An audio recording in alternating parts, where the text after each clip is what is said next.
Maalesef resimlerde görüyoruz. Bu resimde can çekişen, belki dakikada bir ölen kardeşlerimiz de bizim din kardeşlerimiz. Cenab-ı Allah'tan hepsine rahmetler diliyorum. Allah Azze ve Celle bizi bu kaostan kurtarsın ve İslam ümmetine yeniden eski izzetli günlere kavuşmasını nasip eylesin. Şuradan başlamak gerekiyor. Evet, İslam dünyası kan alıyor. İslam dünyasında özellikle hilafetin ilgasından sonra son 100 yılda kan, gözyaşı, çığlıklar, sessiz çığlıklar ardı arkası kesilmiyor. Takdir edersiniz ki İslam dünyasında hakikaten de bir vahşet gerçekleşiyor. Bizim ağıtlarımız, bizim gözyaşlarımız her nedense Kürtçe, Türkçe ve Arapça olurken son yüzyılda ama Amerika'nın, İngiltere'nin, İsrail'in desteklediği zulümlerden dolayı sevinç çığlıkları da nedense İngilizce ve İbranice tekerrür ediyor son yüzyıldan beri. Şimdi peki neden Filistin'e biz kulak kabartıyoruz? Filistin'e yatıp Kudüs'te kalkıyoruz? Neden Suriye meselesini önemsiyoruz da Yemen meselesini önemsemiyoruz? Kanımca bu ciddi bir algı. Birileri o coğrafyayı görmezden gelmemizi istiyor. Açıkçası Suriye ile ilgileniyoruz, Filistin'le, Mısır'la ilgileniyoruz, zaman zaman Libya ile Tunus'la ilgileniyoruz ama Yemen'de durum farklı. Yemen'de bir algı operasyonu var. Dolayısıyla Suudi Arabistan şu ana kadar tahmin ediyorum kendileri de ne yaptığını bilmiyor. Hunharca kendi kardeşini aynı secdeye baş koyan, aynı kıbleye yönelen Yemenli kardeşlerinin katliamını acımasız bir şekilde gerçekleştiriyor. Tahmin ediyorum Yemen'in nüfusu 25-26 milyon. Bu 25-26 milyon nüfus içerisinde BM'nin de verdiği raporlara göre takriben 10 milyon insan gıda sıkıntısı çekiyor.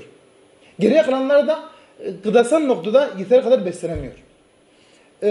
Suudi Arabistan'ın öncülüğünde başlamış olan bu savaş, kirli savaş, kardeş katliamından dolayı 12 bin Müslüman can vermiş. 12 bin.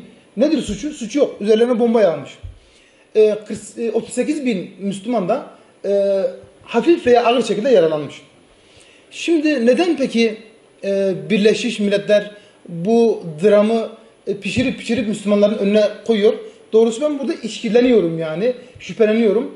Müslümanların gündemine zaman zaman getirmesinin sebebi bir çözüm merkezli mi getiriyor? Hayır.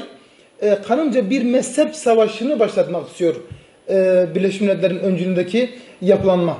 Ya değilse Birleşmiş Milletler'in görevi aç olanlara yardım götürmek, evsiz olanlara çadır götürmek olsa gerek. Bunu yapmıyor ama zaman zaman böyle kamuoyu önüne çıkarak Yemen'deki sorunu ve sorunsalı dile getiriyor. Şimdi innemel mu'minuna ihvetun feslihu beyne ahavaykum. Çok önemli. Ancak Müslümanlar kardeştirler ve kardeşlerinizin arasını yapın diyor Cenab-ı Allah.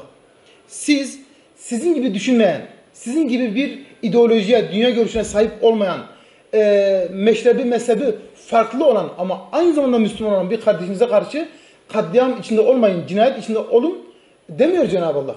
Bize düşen Müslümanlar olarak bir araya gelmek, Müslümanların sorunlarını, Müslümanların çözmesini beklemek gerekiyor. Biz nedense Müslümanlar olarak sorunu ortaya koyuyoruz ama çözümü Amerika'dan bekliyoruz. وَلَنْ تَرْدَ عَنْكَ الْيَهُودُ وَلَنْ نَصَارَ حَتَّى تَتَّبِعَ مِلَّتَهُمْ Yahudiler ve Hristiyanlar sizden asla razı olmazlar. Siz onların dinlerine girinceye kadar. Evet, Yemen bizim sessiz çığlık atan, sessizce ölen, sessizce belki de biraz daha abartılı olmasın ama soykırıma tabi tutulan bir coğrafyamız. Bir an önce özellikle Türkiye'nin öncülüğünü yaptığı büyük devletler bir araya gelmeli ve hala devam eden açlık, sefalet, evsizlik, gıdasızlık, dakikada ölen çocukların, yavruların katliamının önüne geçilmesi gerekiyor Müslümanlar tarafından. Eğer biz çözümü Amerika, İsrail, İngiltere'den beklersek hiç şüpheniz olmasın ki kıyamete kadar kan akmaya ve gözyaşı akmaya devam edecektir.